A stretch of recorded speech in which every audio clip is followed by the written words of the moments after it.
Rise and shine, it's espresso time. Hey, it's Evan Carmichael, and successful people don't wake up every day and say, yes, today is going to be amazing. The difference is they have a powerful morning routine, like watching one of these videos, that set them up for success. So let's start your day off right together. Grab your coffee and get ready for a shot of espresso from Lisa Nichols. I wake up every morning. Espresso keep me going. I wake up every morning. The Oprah team had heard some of my backstory. And they said, can we send a camera crew, much like this wonderful camera crew? Yes. Not nearly as good looking. And can we send a camera crew to capture your story? And so I shared my story. And I mean, I dumped. And I shared the ugly. And right after the interview, I regretted it. Because I didn't think I could be the secret teacher, the expert, and have that kind of ugly out there in the world. I didn't know. I didn't know that the world would love me for what I've come through. I thought that they would consider me an imposter in the secret. And so I shared all this junk. 2 weeks later, I'm on my way to Oprah to do the actual recording, and I know I know the video. So the night before, I'm packing and I'm crying. I'm like, oh, it's over tomorrow. It's all over. I'm gonna go embarrass myself on Oprah. It's the fastest career up and down anyone's ever seen. Lisa Nichols will be the secret. Yes. Right? So I'm just sad. I'm scared, and I call a friend of mine at 4:15 in the morning because I stayed up all night. Of course, yeah. How are you gonna sleep before that? Yeah, right. And I said, I know they don't know my junk and the video, and it's over. And he said, look, can I pray for you, Lisa? And I was like, sure. My friend says, God, thank you for using your imperfect child to help your imperfect children. I went to Oprah the next day, and as the chatter kept going in my head, leading up to the moment when they play this video, I'm like, it's okay. I'm enough. I'm enough with all my mess. I'm enough. And the chatter kept, nope, they're gonna find out. They're gonna find out your son's father is in jail. They're gonna find out. And I thought, no, they're not gonna find out, because I'm gonna tell them. Because there's power in transparency. There's power in authenticity. There's power in truth. That I'm gonna speak life into someone else because they're gonna see who I am because of that, in spite of that, with that. And so then the after show came. So after the regular Oprah show, the after show. And man, I cracked open on the after show. And within 72 hours, talk about the power of transparency and authenticity. Within 72 hours, I received 8,782 emails. And my email wasn't even Lisa Nichols. It wasn't even easy to find. And my website wasn't Lisa Nichols. Yeah. People searching for me. Whatever it took. Because of the truth. And so I had the imposter syndrome then. I've had it since then. People told me, oh my God, you're the answer. And I'm searching for my own answers. Your story is your competitive advantage. Why you do what you do, where you came from, your history, all of the baggage, the imperfections, the vulnerability, all of that, your story is the thing that's going to help you win as an entrepreneur. This is one of the biggest misconceptions and one of the hardest things for us to do as entrepreneurs, to put ourselves out there and share the story. We want to be perfect. We see these big brands. We see people popping off on Instagram and their perfect life and their perfect planes and their perfect marketing. And we feel not good enough and we feel like we have to be like them, but people can smell through it. Think about it. You're going up against some big company, right? Whatever industry you're in, there's some big players. More established than you, bigger budgets than you, deeper pockets than you. They've been there forever. They've got the brand name, the history, the reputation. People know who they are, and you're going up against them. Why would somebody buy from you instead of them? Because of your story. Because you're going to make me feel special. Because in you, I see myself. I see somebody who cares. I see somebody who's going to go off and make a difference where I have no connection to big company, to big corporation. But what most entrepreneurs do is they try to look the part of being the big corporate. They have a really formal website. They have a really formal photography. They have a really formal bio. At best, you're going to be a junior version of that big company. I need to know why you do what you do. This is how you win. Your heart is your competitive advantage. Why do you care so much? And if you believe, like I believe, that your purpose comes from your pain, that whatever you're doing right now, your deep purpose is to help other people who currently are who you used to be, then I need to know what pain you've come through. Because you might have the answers, you might have the solution, your product, your service, your coaching, your content, whatever, could actually be the solution. But until I know that you've come through the thing that I'm struggling with, I'm not going to listen to you, because I'm going to think, yeah, right, this person doesn't get it. This person doesn't understand me. This person doesn't care. Meanwhile, you do care. Meanwhile, it's the most important thing. Meanwhile, you care way more than anybody else cares. But until you actually share your story, nobody's going to listen. This is one of the hardest things for me to overcome when I started my business, because I always felt, well, nobody cares about my story. Like, who cares? It's not about me. I have no need to be in front of a camera. I'm introverted and shy by nature. I know you may not believe that in watching these videos, but I am. And I remember fighting with my agent, Steve, many times.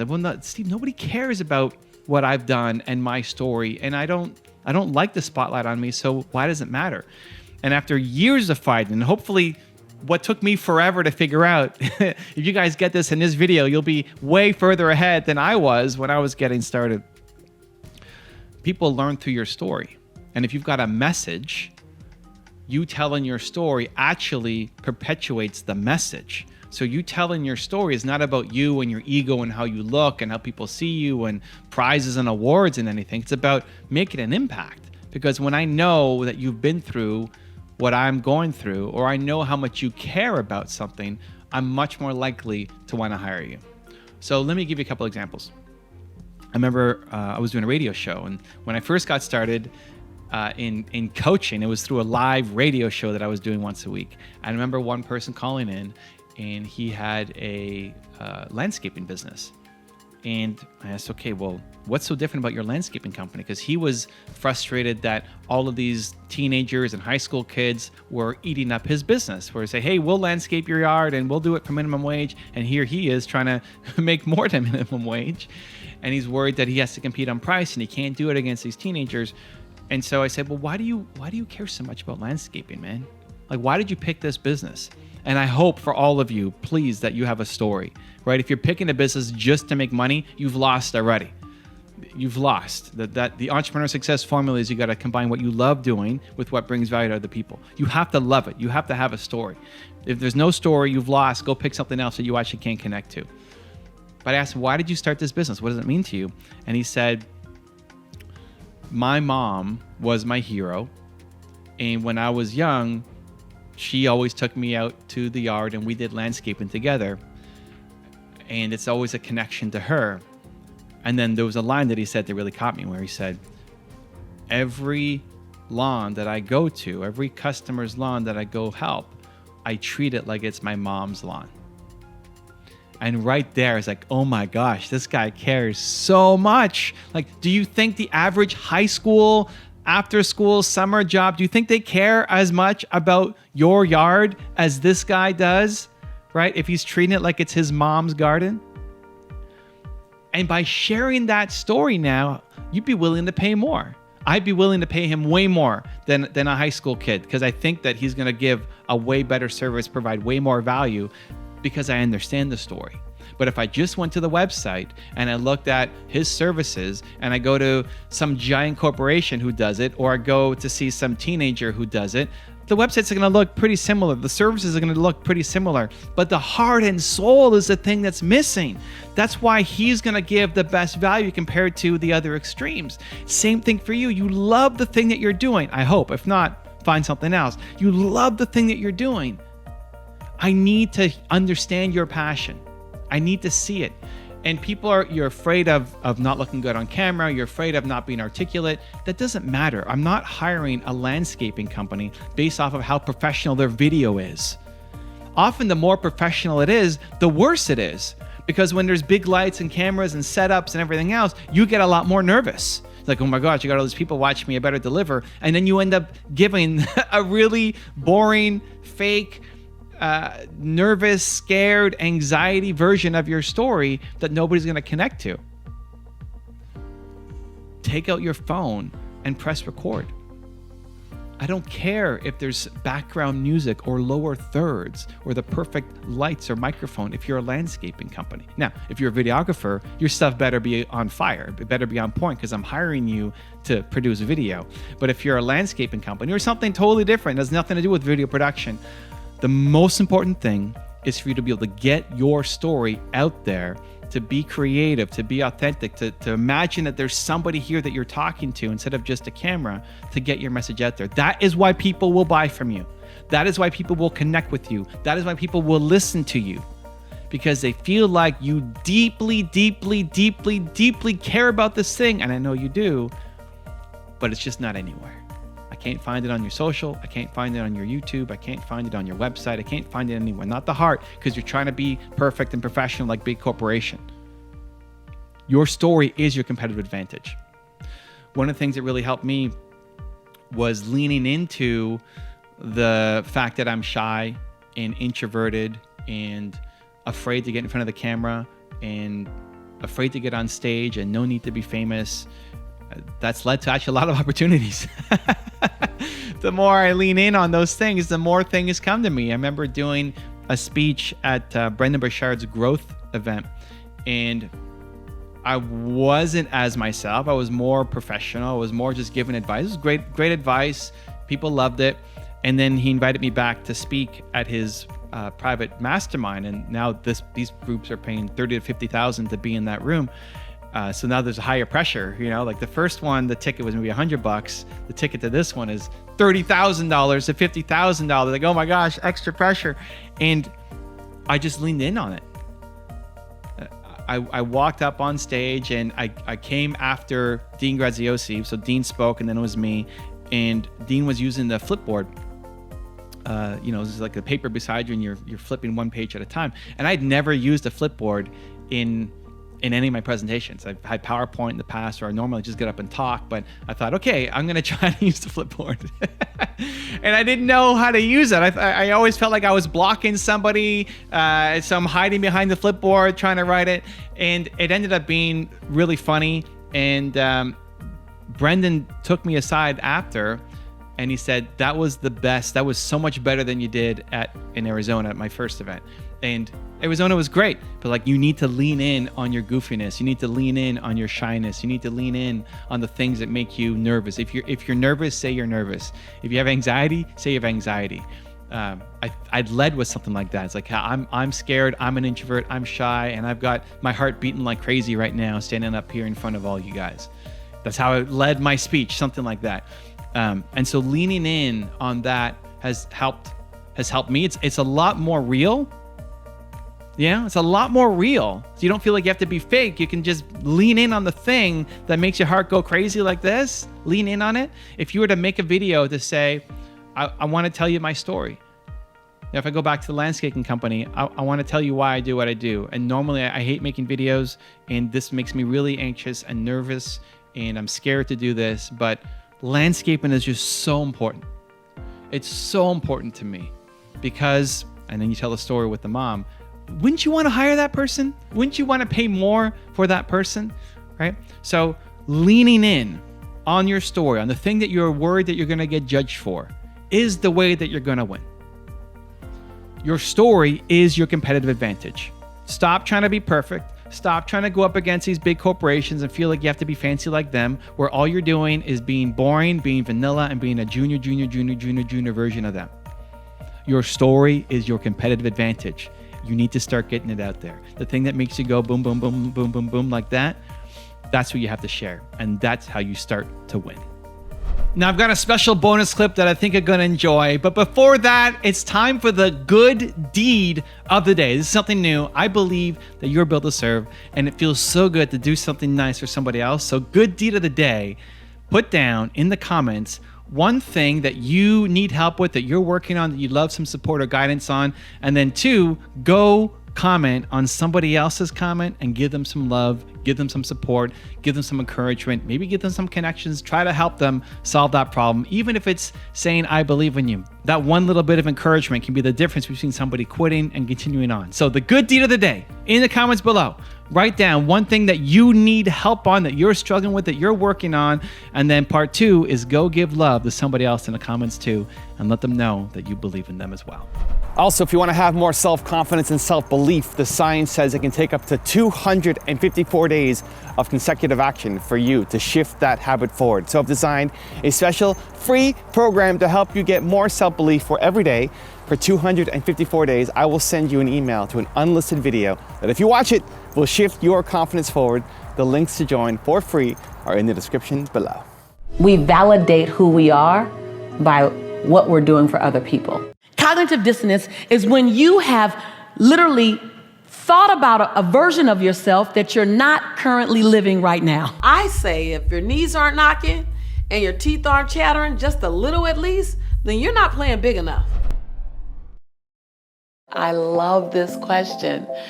I don't think I've ever been asked this question before. I've never had an opportunity to explain it. Being the best version of you.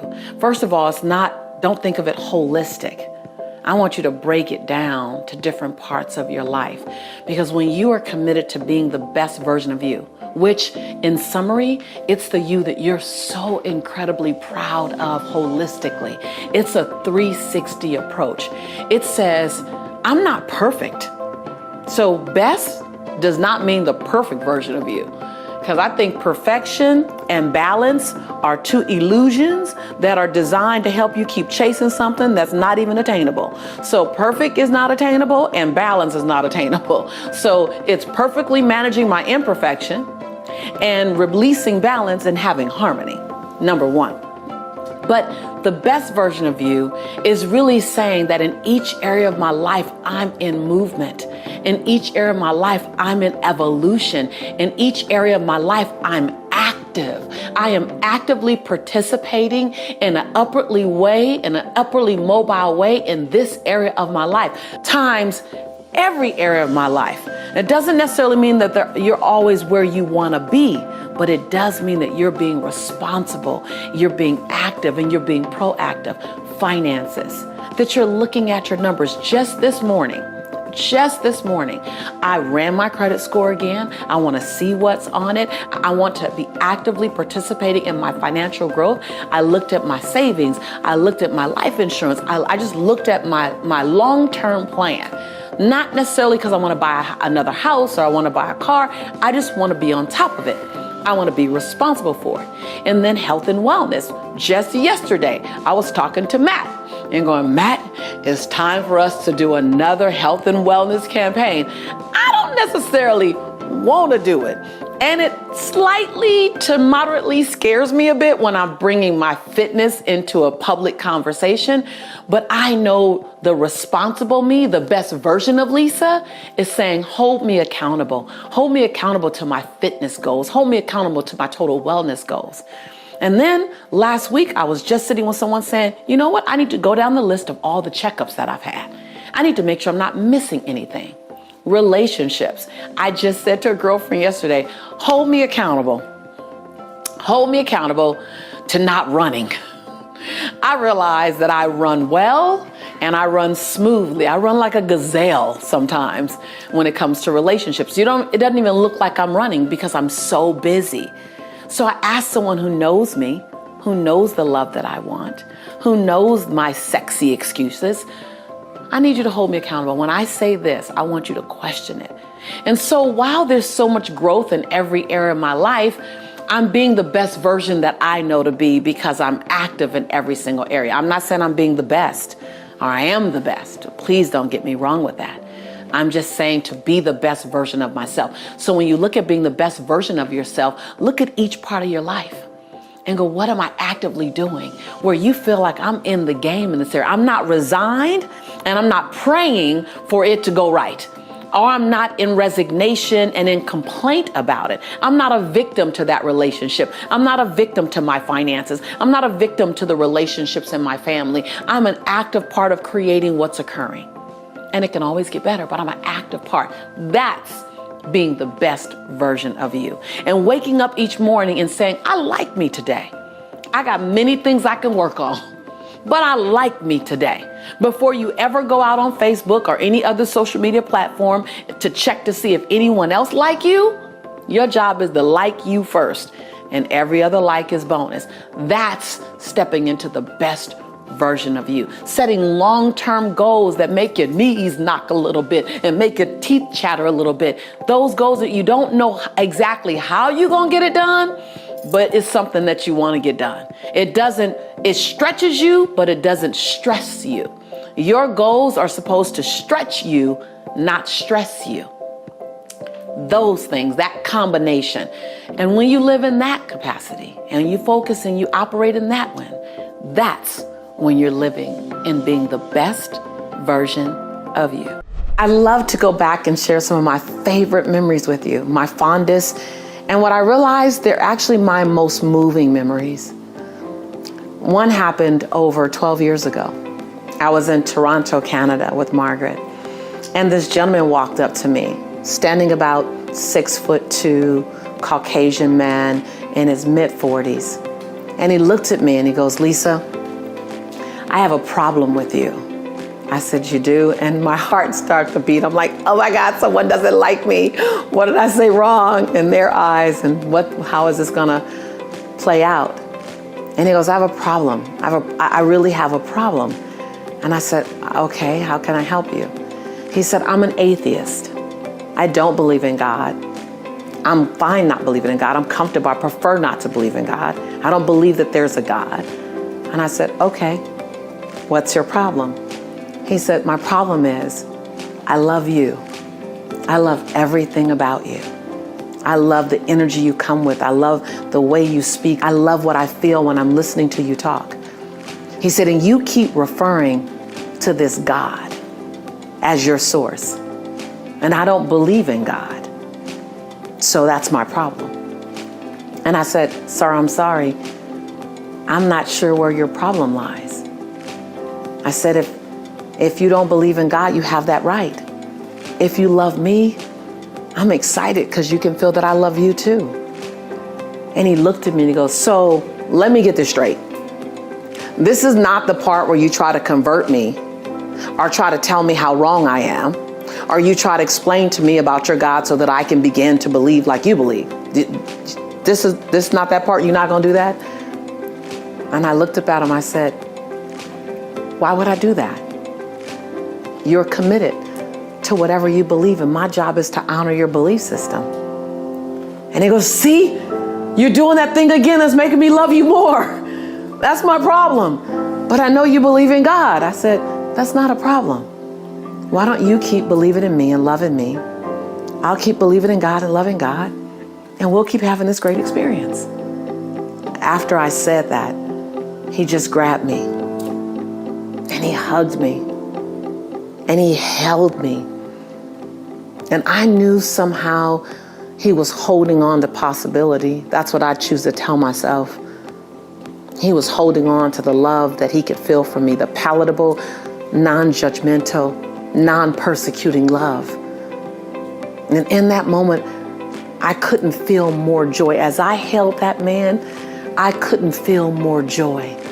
I couldn't feel more happiness that this is what ministry is about. This is what touching souls is about, is to love the person who thinks that you might not love them because their belief system. It was just so beautiful. The moment was so beautiful. I mean, he held me. And then he drew back and looked at me. And he said, you're the real deal. And I looked up at him and I said, so are you. And we said our goodbyes. I never saw him again. Margaret and I went up to the room, our hotel room, that night, and replaying what happened, we both just started to bawl, just cry. And I said to Margaret, this is marketplace ministry disguised as a business. I'm not in the converting business. I don't need to convert anybody. You're exactly where you choose to be. But I am in the loving business. My job is to love you where you are. And that beautiful gentleman, that day, he reminded me and Margaret, I believe, what unconditional love could feel like. You know, when you want to learn how to trust your intuition more, you know, I say, and this is me and my walk and my belief system, that your intuition is your internal GPS system, your internal God placement system. It's that whisper, and sometimes it's that scream that tells you to leap or to be still. Your intuition is a combination of spirit, emotion, and logic, and it's guiding you. And so often we don't hear our intuition. Why don't we hear it? Because we're having too much chatter in our head. Like the chatter in our head, doubt, worry, judgment. Oh my God, judgment or fear of other people's perception of you. So your intuition is saying, I love to dance, I want to sing. Your intuition is saying, we can have a great time. Your intuition is saying, I want love. Your intuition is saying, gosh, let's go take that chance on that writing that book, or let's take that chance on starting that business. And then your chatter comes in. No, what if I fail? So let me explain this to you. Your mind, your brain is designed to keep you safe. It's designed, and it only has the ability to go back in time in the mental file cabinet and look at the last time you tried something like this, and it may not have been good, or it may have ended in some dangerous situations where people could judge you, and your brain is designed to protect you. That's it. Your brain's designed to protect you. It's logical. Your intuition is that spark of passion. It's that spark of desire. It's that spark of love. It's that spark of pull me forward. It's that little bit of radical. It's that lot of bit of I want to leave my fingerprint on this planet. Your brain isn't designed to have those same ideas now. Now, your intuition can kick the brain in, and the brain can start thinking of ways too, but the intuition is where it's going to start. It's in your gut. It's why when you feel something, you kind of go here. You don't go, oh, I feel so special. You don't say, I feel special here. You say, I feel it here. I feel it here. And so your job is not to turn down the doubt. Your job is to turn up the passion. It's to turn up the faith. It's to turn up the possibility. Now, still make well thought out plans. I always say the best plan is the plan made. I don't care if you have to upgrade it, you have to modify it, but if you fail to plan, then you've planned to fail. So every dream, every passion, every desire, follow it with a plan, because that's where your brain gets excited. Your brain goes, yeah, we got a plan now. Now you can believe yourself. See, you set big goals and dreams and you have desires, and then you don't achieve it, but you don't achieve it because you didn't set the plan in place. You didn't do the details, and then you stop believing you could do it. And then you do the biggest tragedy. You stop dreaming. You stop hoping. You stop stretching yourself. You stop listening to your GPS, your God placement system that says you've been put here on a divine assignment. And your assignment may change over years. Guess what? Your assignment you had 15 years ago may be very different from the assignment on your life today. Your job is to turn down the volume in your head. The volume of judgment, the volume of fear, the volume of worry, the volume of perfection. Turn down the volume in your head and turn up the volume in your intuition, in your solar plex, in that God placement system, in that heart space. Turn up the volume in that place that just says, what do I want? What? Ask yourself this tonight, today, tomorrow. What feels good to my soul? And then be still and be quiet. I believe in prayer, and I believe in meditation. And I grew up only knowing about prayer. But then I learned that prayer is asking God, or the divine, whatever you call your God. I'm not imposing my belief systems on you, but I call him God. That prayer is asking God for direction. And meditation is being still and quiet long enough to hear the answer. A lot of times we don't hear our intuitive spirit talking to us because we're not still and we're not quiet long enough to hear it. So give yourself the gift of quiet time. And really, after you've asked the question, what brings me joy? What excites my soul? What do I want to do for the next 6 months or 6 years? What makes me feel passionate? What sets me on fire? And then be still. And then listen. But the biggest question is, will you be bold enough to act on what you hear? I ain't going nowhere. So I want to hear what happens. I want to hear what you heard. I want to hear what came up for you. I want to hear what stirred your soul. I want to hear how excited you got. I want to hear about the feelings that began to pulse through your entire body when you listened to your GPS, when you listened to that calling in your soul. I want to know, because that's when the hair on the back of your neck stands up. That's when you get chicken skin. That's when you can't sleep at night. That's when you get up early. I'm just saying. I love the phrase willpower. But willpower isn't something you conjure up. Willpower isn't something you drink. Willpower isn't something you download from Google. What you're talking about is, how do I make the choices that are in alignment with my highest purpose and my highest vision for myself? That's what you really want to ask. See, your life is a physical manifestation of the choices that you made up until this moment. I'm going to say that again because that gets a little deep. And that can go over some people's head. That can hit you sometimes right between the eyes, and you got to hear it a second time. So here it goes. Your life right now, as it exists today, your finances, your weight, your relationships, your career, your self-esteem, your self-image, your spiritual awareness, all of that is a result of the choices that you've made up until this moment. Big and small. And just so you know, your life, the way it appears today, is not a result of a few big choices. Even though that's the thing that we look back on, we go, I shouldn't have moved out of the state. I shouldn't have got into that relationship. I shouldn't have. We look at the big things. Well, I'm here to disrupt that mindset a bit. Your life experience right now is not so much a result of your big choices, while those impact you. It's really a result of a bunch of small little choices made consistently over a long period of time. Because those are the habits and the behaviors that you've gotten into. So we can talk about willpower and how do I build willpower, as if it's something that you can flex in the gym or something you can do crunches or abs or triceps and build, but it's not.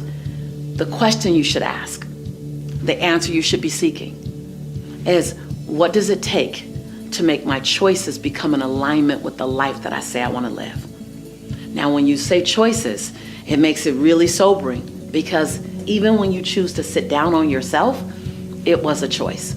So I ask you in this moment, what will it take you to decide to make the choice today? Don't even think about tomorrow. Don't think about next week, but to make the choice today that's in alignment with your health goals. Make a choice today that's in alignment with your financial goals. It's the small things. It's the extra visit to Starbucks. It's the extra biscuit. It's the getting up early. It's 10 more crunches. It's doing squats every time you go to the bathroom. At least that's what I do. I do 10. I do 10 every time I go to the restroom. I'm already there. I'm just going to keep on going just because I want to stay in alignment with my goal. And my goal is to have a body that at least creates a double take or a triple take, maybe. I don't know. I wanted to create a body that is in alignment with my goal. I want to be able to go paintballing with my nephews and my son the way I just did recently. I want to be able to go jet skiing. So when I look at my life and my lifestyle that I want to maintain, it requires me to hike a little longer. It requires me to eat more vegetables and protein. It requires me, my choice of how I want to live requires my alignment in what I put in my body, or how I stay active in my body. So when I date, I don't do dinner dates. I'm not interested in doing dinner dates. You want to date me? Let's go on a hike. Let's go skating, ice skating, roller skating. Let's go on a walk. I want active dates in my dating experience, because that's in alignment with my life's purpose. So what are you choosing? Let's not even look at willpower. Let's look at choices. Because choice is something you can control in every single moment. And the choice you made yesterday, if it wasn't in alignment with your greatest goal and your highest purpose, okay, yesterday is yesterday. Make a new choice today. You're not ever condemned or sentenced to making the same choice over and over and over again. Every day, every moment, you have a new opportunity to make a new choice. So divorce yourself from the conversation, that's who I've always been. And divorce yourself from the conversation, well, Lisa, it's hard. Yeah, listen, mediocrity is crowded. Everybody's hanging out in mediocrity. But excellence, world class, it's a lot of room up there. So it's only for those who are willing to be mildly to moderately to maybe significantly inconvenienced by making the choice that's in the highest alignment with the highest version of themselves. So let's just put away willpower and let's pick up choice. And then let's make a choice that blows your mind. If you find that the relationships around you have toxic outcomes, then I want you to look at where's the breakdown. Is the breakdown in communication? Is the breakdown in how you communicate, the words you're using? Is the breakdown in who you choose to be around? Is the breakdown in the engagement of what you're talking about? What I've learned is that if you're not talking about things that are high enough and big enough, things that are inspiring enough, you will slip into the smallness every single time. If you don't choose an intentionally high, evolving, encouraging conversation, you will slip into the cracks. You will slip into those crevices of smallness and petty. And until you get people trained that you're going to live up here without telling them, I need you to know, it's not an announcement. It's a way of being. It's a what do you choose to participate in. It's a stepping over your desire to hear smallness, gossip, negative feedback. It's when someone is engaging in negative feedback about someone else, the fact that you didn't add anything to the conversation doesn't let you off the hook. Did you stop the conversation? Did you say, hold on, I don't want to engage in speaking negatively of them at all. Why don't you have a conversation with them? It's course correcting behaviors in your space at the risk of losing the relationship. But what you basically do is you say, here's where I play. Here is where I live. I'm not visiting this high road of integrity. I'm not visiting this high road of conscious thinking and awareness and respect and humility and honoring the dignity in people. I don't visit this place. I live here. I don't visit this place. I live here. And in a loving way, anyone that's engaging with you has two choices. They either engage with you here or they choose to engage with someone else. Now, if you find that you're going down to be in the relationship, or you're going down and you're the person taking the relationship down because you're in a moment of anger, or you're in a moment of resentment, or you're in a moment of hurt, then you're not living in your highest integrity. You just visit every now and again when you come to this channel. Uh-oh, I see my Shantae coming out right now. Shantae is my middle name. It's what I do when I start getting real edgy because I really want you to get it. So you need to make a decision on where you choose to reside. And then you don't leave your conscious neighborhood to go visit other people's neighborhood if it's not as high as yours. People will rise to the occasion, or they'll choose not to rise, and they'll pick other people to be with and hang with. And I know that sounds easier said than done, because some of the people who are playing at a lower level might be in family. It might be, and that's fine too. You can love people. It doesn't mean you have to spend tons and tons and tons of time if that time costs you something. Spend as much time as you can. Spend as much time as serves you. Spend as much time as they will allow you to spend. But never leave this place. Even if being with them causes you to allow them to be where they are, you don't have to engage in that. So the bottom line, and supporting you to either recognize, are you the toxic element, or are you surrounding yourself in toxic element, is to make a commitment where you live. Where am I living? And first own where you're currently living. Because if you own it, you might go, you know what, I do slip into that small place. Okay, own it. That's conscious awareness. That's powerful. Own it. And then go, where do I want to be? And then what's the distance between here and there? And what do I have to do to get there? What do I have to say no to? What do I have to participate in? What do I have to ask forgiveness for? What do I have to clean up? What relationships require cleaning up? And then what declarations must I make? And what decisions must I live in? Don't make a decision, live in your decision. Let me first explain to you what forgiveness isn't. Because most people won't forgive because they have an incorrect understanding of what forgiveness is. So forgiveness is not pardoning someone's behavior. It's not excusing someone's behavior. Forgiveness isn't admitting that you were wrong. Forgiveness isn't saying what was done to me is okay. Forgiveness isn't any of those things. Forgiveness actually, if you really understand it, it has less to do with the other person and more to do with you and more to do with your future. Let's go back to the oil and water scenario. So forgiveness invites in love, invites in possibility, invites in prosperity, it invites in new thinking, it invites in creativity. So forgiveness is an expanding emotion. When you forgive, you're opened up for new things. Anger is a contracting emotion. It requires you to shut down, to avoid, to shut out, to stop talking. Everything in anger is about stopping and shutting down. Everything about forgiveness is about opening up without pardoning someone's behavior. I want to make sure I'm clear on that, because most people attach forgiveness to, but you don't know what he did, but you don't know what she did. When you can detach, forgiveness is not about what they did. Forgiveness, get this, forgiveness is about making yourself available. Think about your body is primary real estate. There's only so much of it. It's a finite space. There's only so much space. It's not forever. This is your body. So if this is your primary real estate, your heart, and you have anger occupying 20% of it, you can never experience 100% love. You can never experience 100% possibility. You haven't given yourself a chance at 100% of the things you want most, because your primary real estate, your heart, your body, your mind, is being occupied with a very intrusive, toxic emotion. Less and less about them. Nothing to do with them being right or their behavior being pardoned or the action. It's your future is paying for your past when you hold on to anger. So when you get really connected to the cost of anger, then it's not about the what. Matter of fact, the longer you've been angry, the longer you've robbed yourself of 100% of what you were worthy of.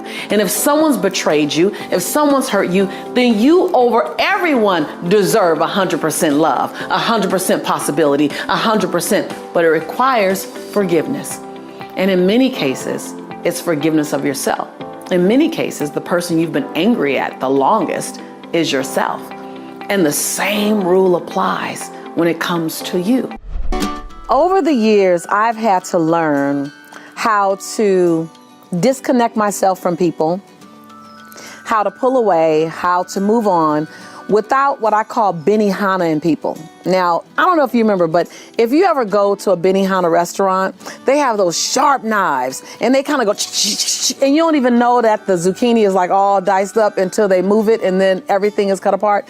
Well, I used to have a habit of like cutting people off so well, so fast that I felt like I Benihana'd them. Like they didn't know they were like all sliced and diced until they went to walk away and their head fell off and then their arms fell off. And over the years, I had to learn, how do I complete? By the way, I would say, don't break up with people. Don't break away from people. Don't stop being their friends. A better mindset is recognize when the relationship is just complete. Now I say complete with me. When I say complete, that means the relationship has had every experience that it needs to have. You've done everything you need to do and it's just complete. So you don't have to make people wrong. That was a big lesson for me, because we're taught that in order for relationships to end, someone's brains need to be splattered on the ceiling. Well, the older, wiser me recognizes that I can end relationships from people who I've outgrown, or people who might be toxic, or people who are just not a fit for me, and also leave their dignity intact. Key word. I want you to write that down, type that in chat, because there is a way that you can complete with people. Notice I'm using these keywords with you. You can complete with people, meaning every experience that we need to have, we've had. And now I'm complete. That you can do that and leave their dignity intact. You can say this relationship has run its course. You don't have to outline everything that's not working, because you know when we outline things that are not working, all we're doing is making people wrong. So let me just say, the way you complete a relationship is to first check your ego. Because your ego, or ladies, your she-go, whoo, they will get in the way, and what you want to do is point. I'm done with you because of this, and this. And we all know when you point one finger over there, the three fingers point back at you. We've all heard it.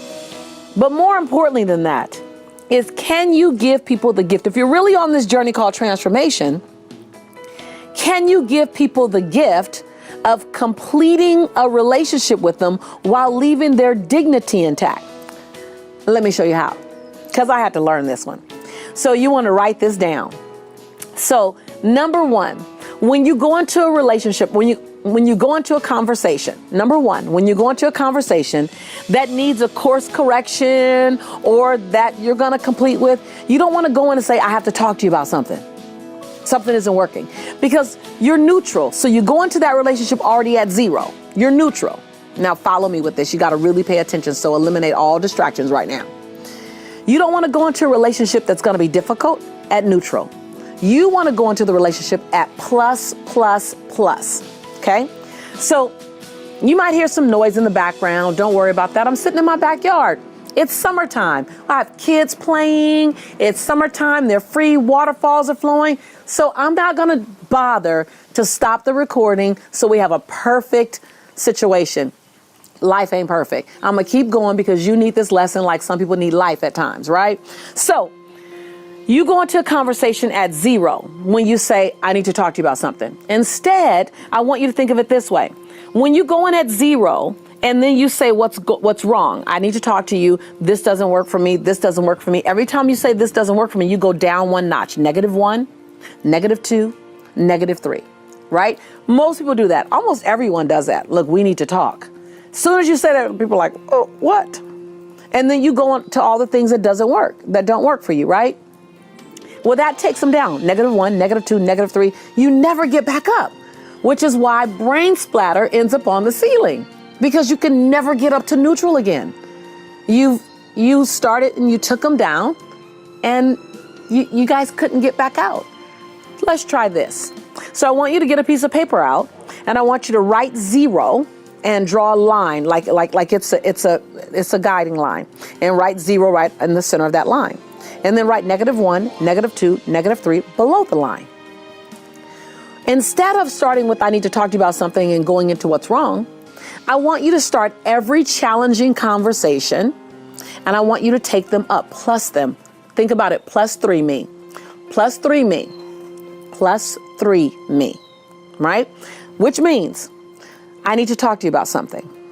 First of all, what I want to tell you is what I love about you, +1. What I respect about you is +2. What I appreciate and honor you for, +3. What I realize is that I'm really complete with this relationship. There are parts of it that's not serving me anymore, and it's time for me to move on, +2. I need to love you from a distance. I just need space, +1. And I need that space to begin now, 0. Still a hard conversation, but now you've ended at 0 versus -3. Still not easy to have. I didn't say it was going to be easy. But when you +3 me, you actually add value and add energy to who I am and affirming me. Because even in the worst relationship, even in the most negative situation, you can find things to love people for, to appreciate them for, and to honor them for. And then they're the things that don't work. +3 me, and then course correct me. +3 me, and then complete with me. +3 me before you do anything else. So in any conversation with a coworker, with a child, with a loved one, with a romantic interest, with a friend, +3 me. And then let's manage what can be fixed, adjusted, or shifted in our relationship. Remember, this is not a monologue. No way, Jose. I am not interested in being the only person talking here. I want to hear from you. Your words mean everything. I think what makes this channel so unique and so delicious and so dynamic is the conversations that we have in chat around the videos, around the messages. I would love to hear from you. What conversation have you had in the past and you needed this technique? What conversation is up for you to have in the future? And you are so glad that you now have this technique. Remember, +3 me, plus, then go down and course correct. Most importantly, in every conversation, remember to leave their dignity intact. That's what you owe, not them, but that's what you owe the person that you've committed to being. Every single thing you touch is impacted by your story. As an attorney, as a teacher, as an architect, there's not one line of business that you can be in that a story, and a great story, won't elevate your outcome. Every single line of business, every single line of service that you're connected to will be impacted and ideally elevated by the level in which you're willing to tell and share your story. So let me give you some guidelines, some parameters, what I like to call the bumper rails, as if you were going bowling. You know, when I go bowling, I ask them to put the little bumper rails down so I can my ball can get down the lane. So let me set up some bumper rails for you so that you understand what makes a great story.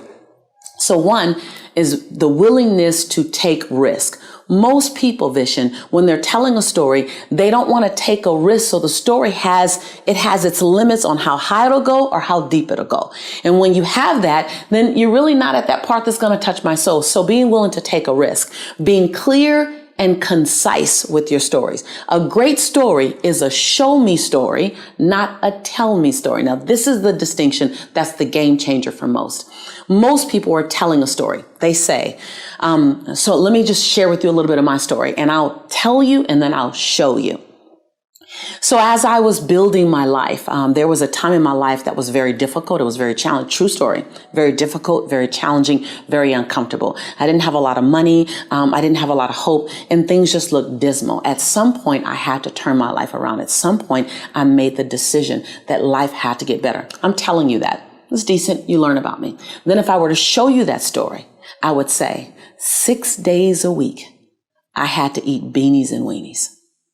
I had to find money in the crevices and the corners of my couch so that I can get my son milk.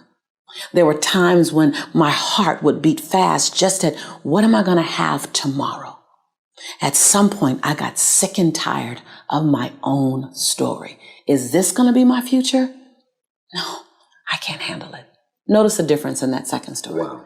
I completely see that. I just painted a picture. Same story. Mm-hmm. Now, the second one, when you show a story, it's going to require more of you. It's going to require you to find the colors. What were you thinking? What were you experiencing? What was going on in your head?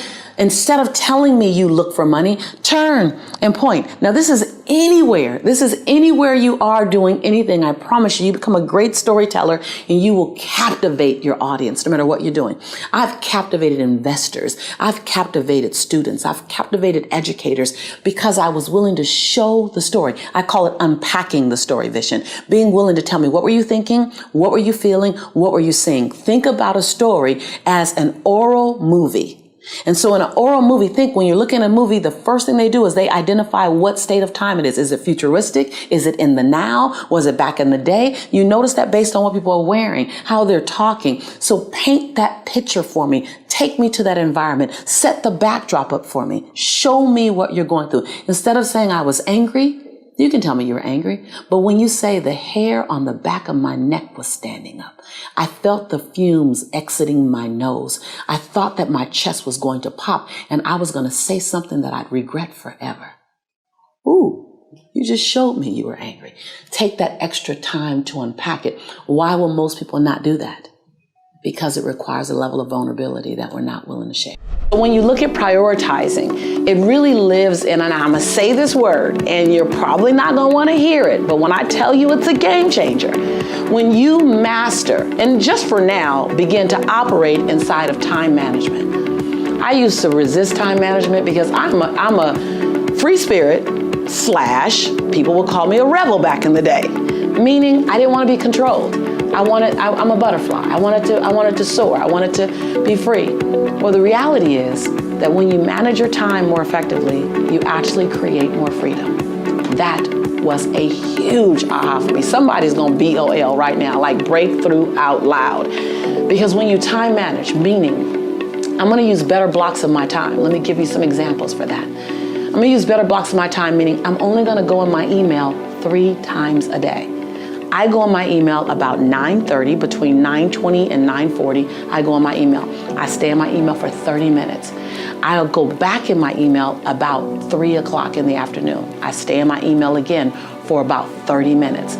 I go back on my email one more time at 6 p.m. I stay in for about 30 minutes. That's it. I don't go in 19 times. I don't go in 20 times because 3 times a day gives me adequate time to see what's in there, see what's new, and act appropriately. Otherwise, it's throwing me off. I time block my day, about 90 minutes each time block to do a task. Even if a task only takes me 30 minutes, I time block 90 minutes because I get distracted. But when you time block your day and then you schedule each day, not every day looks the same. I have a time block for everything I need to do for 7 days out the week. Can you believe that in that time, I got more things done? You have to become comfortable with your no. My grandmother says, baby, she starts every sentence with baby. Baby, if you want your yes to have more value, you need to learn how to exercise your no. See, your yes might not have its value anymore. Why? Because you give it away too much. You give it to too many people. You give it away too often. You're always overcommitting, and then you feel drained and frustrated, and you don't have gratitude in your heart because you're overcommitted. Well, that all started with a yes that should have been a no, or should have been a I'd love to, but not now. And so number 1 is more effective time management that has your agenda in it, that has your priorities in it. Right now, your agenda is covered with everyone else's task. I heard once, if you don't have your agenda, then you're gonna work for somebody else's agenda. And so number 1 is your time management with your agenda. And number 2 is operating, utilizing, and being comfortable in a no. And not an attitude no, not like a stank no, like no. Not that, just a no, not now. No, I would love to, but my plate is full. I'm free in 90 days.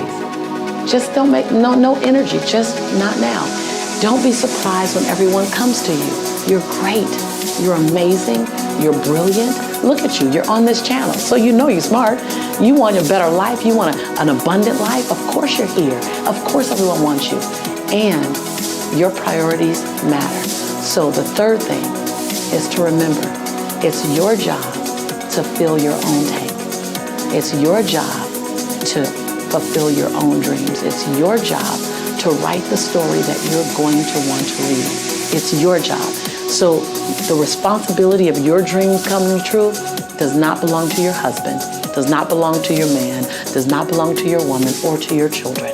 So to wait and hope for them to one day see your dream as a priority, that's an unrealistic expectation. And actually, it's unfair. It's your priority. And what that looks like is carving out time. It looks like putting it on the agenda. It looks like declaring it out loud so that the world could hear. It looks like giving yourself a chance, 1,000 chances, and pressing reset if you happen to fall down or sit down or get distracted. So if you want to know what does it mean to keep your priorities, your dreams a priority, it starts with you. It starts right now. It starts right here. I know what it feels like to prioritize other people over my dream. I did it for years. I love being loved. I love love and I love being loved. And I used to say yes all the time just to be loved. And I realized that I was teaching the people around me how to treat me. That you teach the people around you how to treat you. So if they're treating you as if your life isn't a priority, your dreams aren't a priority, it's because you taught them how to treat you that way. I know, ouch. Lisa, dang. I know, it stings. It stings when I say it. It stings me when I say it. But the reality is, if you train them how to treat you, then you can retrain them how to treat you now. And it's not a matter of making any big announcements. It starts with just setting some healthy boundaries. It's starting with making some time management. It starts by making sure you continue to come back here and that we stay connected and that you allow me or someone else to help navigate you through the terrain called designing a better life, the one that you love, the one that you admire. And so let's start with those things because that'll make a huge difference in your life. In that year when I was really broken, I was working at LA Unified School District. I was miserable. I was miserable because I wasn't living in my dream. I was just doing a job. And then one day I said, well, what do I need to do? I need to buy my freedom. That's what I need to do. I need to buy my freedom. Well, I don't know about buying my freedom. I don't know about having money saved up. My family didn't have money saved up. My mother used to tell me, oh, this money is burning my pocket. So I know two things about money. It's hot and we can't keep it long. We'd always have 1 week where we had all the food in the refrigerator and then 1 week where the refrigerator was empty. Right? Come on. Some of you guys know about that. To this day, I spend so much money on groceries. You guys, oh my God, it's like I'm feeding like a family of 10. Because I'm so afraid of anybody ever being in my house and being hungry. Right? And so I wrote a check to myself. Jelani was 3. $110. I took it to the bank, Wells Fargo. I started a new account. The next check I wrote, $125. And just like the first check, I put in the memo line, funding my dream. I wasn't even clear what the dream was. But I knew there was something in my belly. Who in this room know you got something in your belly? There's something here. I'm not even clear about it. I don't know how clear you are, but I wasn't clear about it. But I knew there was a calling on my life greater than working for LA Unified School District. And no disrespect to LA Unified School District. It just wasn't my destiny. I wrote another check in 2 weeks, $146, funding my dream. Now I started mailing the checks in because I didn't want to see my balance, because I didn't want to go shopping. Because you're going to repeat what you learn, right? Until you decide to not repeat what you learned. So I mailed the check in, and then I wrote another check. And I wrote another check, and every check I wrote, I made sure it was 5% more than the first check, the previous check. I sold my Altima. I had a car note. Sold my Altima, bought a clunker because it didn't have a car note. Now I can write a bigger check, funding my dream.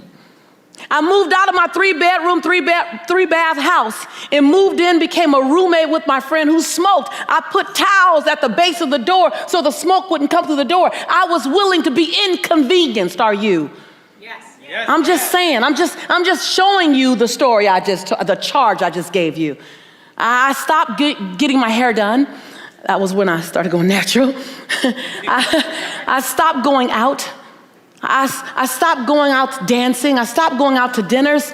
My family didn't know what was going on. They thought, oh my God, it was LA. She's on drugs, but she's not losing weight, so maybe not. I don't know what's going on. I kept writing bigger checks to myself.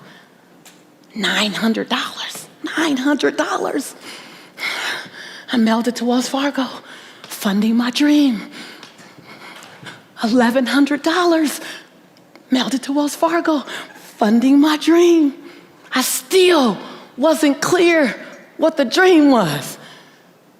I just knew I had one, and it was being born through me, and I needed to give it a chance. That's all I knew. You don't have to see 2,000 feet in front of you. Just see 200 and run to the 200. Yes. You don't have to see it all. 3.5 years later, I'd written a check to myself every 2 weeks for 3.5 years. I didn't go out for 3.5 years. I didn't go dancing. I didn't get my hair done. I didn't get my nails done for 3.5 years. Are you willing to be inconvenienced for your conviction? I walk in to Wells Fargo 3.5 years later, and I said, hi, God bless you. Hi, my name is Lisa Nichols. She goes, oh my God, you're the funding my dream lady. I was like, yeah, I guess I am. And all of a sudden, all the tellers came running around. The manager came, they're like, oh my God, okay, oh my God, we have been wondering. We all got the same question. Y'all know what the question is, right? What's your dream? I was like, I'm not sure, but I know that it includes inspiring people, having people believe in themselves again, teaching them how to get back up when they've been knocked down, having them to be willing to give themselves 1,000 second chances. And every time they get to $9.99, press reset. I'm not sure what it's gonna look like, but it's just gonna help people. I said, I came to check my balance. I've been writing a few checks to you guys. They say, yes, you've been writing a lot. I said, I just want to check my balance. They said, you don't know your balance? I said, no, I got this really big stack of summary bank statements at home because my mama said money burns her pocket, and I don't want it to burn my pocket. I want it to pay for my freedom. I said, I just came to see what my balance was, if I had enough to fund my dream as it gets clearer. She wrote it down. Everyone's excited. She wrote it down, turned it around to me. I looked at it. I said, oh no, my name is Lisa Nichols, and my social security number, I said, that is not my money. And I am not taking that money because you're probably gonna want it back. So just fix that error right now. And they looked at me. They said, you really don't think that's yours? I said, no, my family's never had $5,000 in the bank or $10,000 in the bank.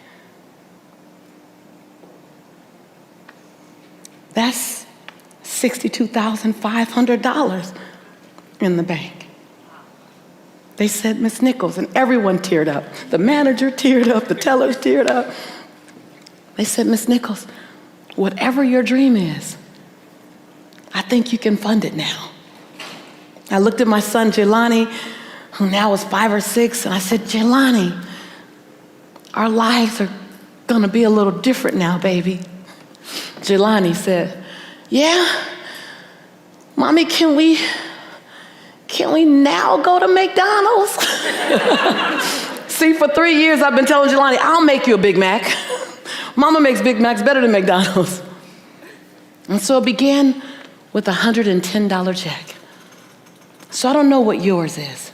I don't know what your radical looks like. For some of you, your radical was coming here, right? Yes, yes? Yes. And this is the beginning. Yes, yes. This is the beginning of your radical. This is the next best step. This is the first step. And so I just stopped by to let you know you're on the right path. And as you ramp up, you're going to have questions. You're going to be afraid. I do more things afraid now than I do fearless. Because the bigger you play, the bigger your breakdowns. Every single one of my errors in the last 5 years have cost me 6 figures. Like every single one. Every single one of my errors has required me to call an attorney. Like they're just big, because I'm playing big. I'm playing big, so be willing to go to the edge. And this is where you are here. Be willing to go to the edge and not just lean over and feel the breeze and watch the people jump and watch them soar and look through the windows at all the people who are living great lives. Don't just go to the edge and feel it. Be willing to lean. Feel your heartbeat. Feel it. That lets you know you're alive. That lets you know you're okay. Fear fuels you. Fear lets you know, go get more information. Fear lets you know, stay up a little later and study. Fear lets you know, get up a little earlier. Fear lets you know, ask for help. Fear is informing you. It's not stopping you. It's just another emotion like love and compassion and gratitude. We just made it paralyze us. See, fear doesn't stop me. Fear informs me. And when you get intimately connected with the fear, I feel it, and I'm moving forward anyway. I feel it, and I'm going to love anyway. I feel it, and I'm going to invest in me anyway. I feel it, and I'm going to show up and play anyway. When you get connected with fear, it becomes your best friend. And when you stand on the edge, you feel the breeze. You feel the fear, and you leap anyway. You know, so many times people look at the habits that they have, such as procrastination, and ask, why do I procrastinate? Well, I pose that question back to you. Ask yourself, what's the benefit? Because there's a benefit that you're getting out of it. So whether you believe that last minute throws you inside of an energy source, because that's what I used to think. I used to think, oh, last minute, I'm more creative. Well, the truth is you're not more creative last minute. The truth is that when you wait till the last minute, you're increasing your stress level. You're bringing down your joy. You're eliminating peace of mind. When you understand the cost, procrastination is a word. And the challenge is that procrastination is so universally accepted. It's like fear and stress. Like, I'm so stressed out, and it's become such our norm that it's okay.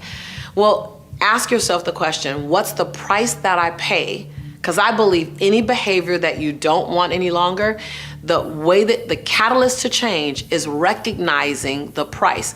Because we're high producers, we can still get it done inside of procrastinating. We can still get it done. But if you ever take a moment to stop and ask yourself and answer, what's the cost of me procrastinating? And you can do that for everything, but we're focused on procrastination now. What's the cost of me procrastinating? Let's go down that list. When you procrastinate, it costs you clear organizational time because now you're rushing. When you procrastinate, it costs you peace of mind. When you procrastinate, you're now thrown in urgency. Urgency increases your stress. Urgency is known to increase your stress. If you live in urgency, you literally are 2-3 times more likely to have a heart attack, I hear. Not confirmed, but that's what I heard.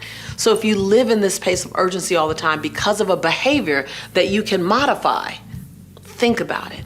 How are we forward moving, upwardly mobile? How are we brilliant and operating in something we can control? There's so many things that you can't control. Procrastination is something that you can control. I used to be last minute, and I resisted. I gotta tell you, I resisted planning. I thought it was for slackers. I didn't need to plan. I can go off the fly, and I'm pretty creative, and I can get myself out of some pretty hairy situations, and I can produce pretty good content, pretty good experiences last minute. So I lived in the last minute conversation. I didn't even call it procrastination. It was just when it was scheduled to be done. So if I'm flying out at noon, I can pack at 7 in the morning. When I realized that I eliminated the space that I needed to do it in such a planned, methodical way that on the other side, I felt good about it.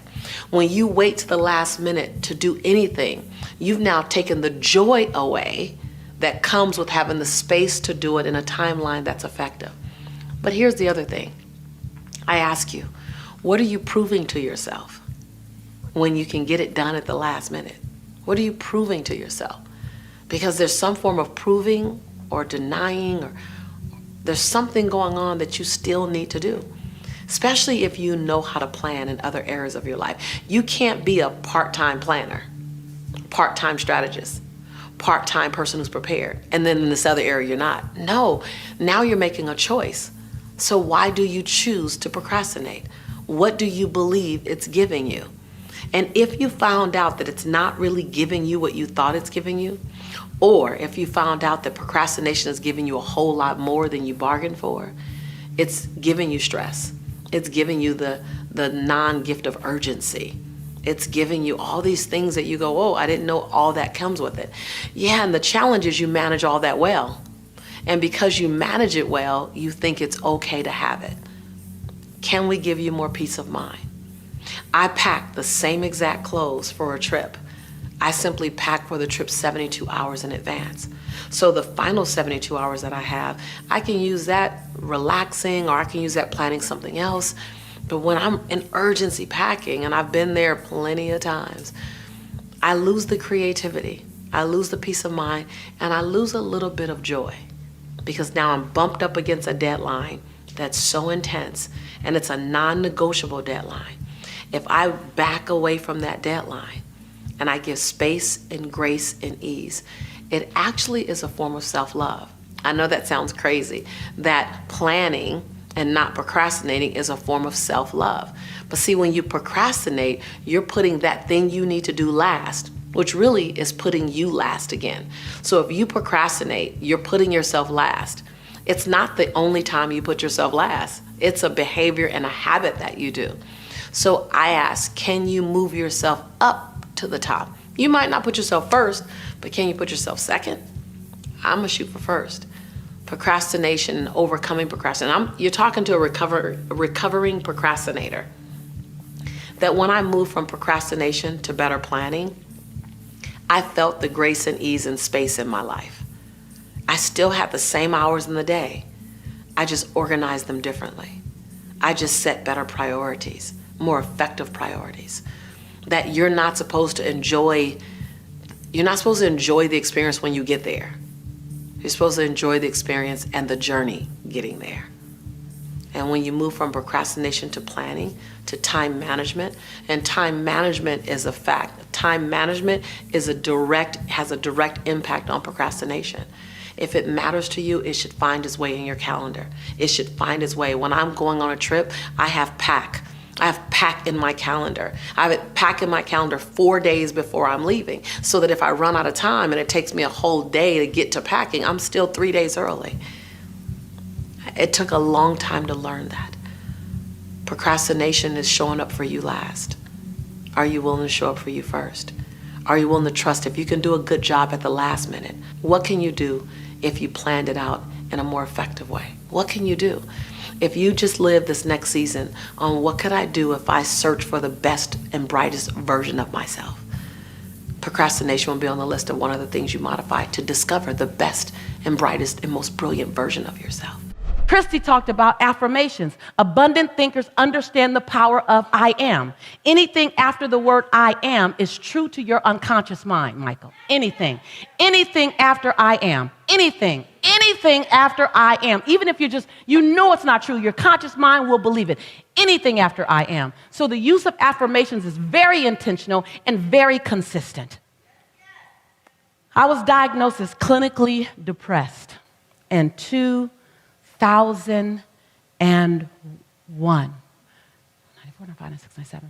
1998, I'm sorry. I was diagnosed as clinically depressed. It didn't make sense. I had been in a relationship, I was engaged to get married, and my fiance, who I did not know at the time, was bipolar. And he'd stopped taking his medicines and under the belief system that love can cure anything. And so I ended up being picked up and thrown 3 feet across the room, and I ended up being choked until I passed out. And once I got out of that relationship, I just was different. It was different. So my mom insisted that I go to the doctor. I went to the doctor, and I sat on the table, and she checked me and talked to me and came back in with a prescription. And she said, Lisa, you're clinically depressed. And I felt like I heard Charlie Brown's parents talking like, wah, wah, wah, wah, wah. Clinically depressed, at least that'll make sense in that same sentence. And she handed me a prescription, and I read the prescription. It had my name on it, and it said Prozac. And I thought, that don't make sense. Lisa Nichols, that don't make sense. And I said, do you mean I'm sad? She said, very, very sad. I said, can I try something? And I'm not recommending you guys, if you're on medication, you stop taking your meds, please don't do that. I asked my doctor, she agreed. I said, do you mind if I try something before I take this? She goes, yes, but I need to see you back in 30 days. If you're in the same condition, I need us to try this medicine. I said, okay, I could do that. So I went home, and every day I got in the mirror, and I drilled, I am, every day, because I realized I had forgotten who I was. I just forgot. And it was okay to forget. I just forgot. So every day for 25 minutes, I just went over the I ams. Every day, I am. And then I paralleled that with I forgive you for. Then I paralleled that with I commit to you, Lisa, every single day. I went back in 30 days, and I'm talking to her, and I'm on fire. She's just looking at me. And I'm just talking. She twisted her head again. And I'm just talking. She says, wait, I got to stop you. I said, what? She goes, what are you taking? And can I have some? I was like, I'm taking some of me. And so the power of I am can pull you through the darkest moment. The power of I am. If you want another amazing Lisa Nichols video, check it out right there next to me. I think you'll love it. Continue to believe, and I'll see you there. I think perfection and balance are two illusions that are designed to help you keep chasing something that's not even attainable. Everybody's got an opinion, an agenda for what you should do with your time.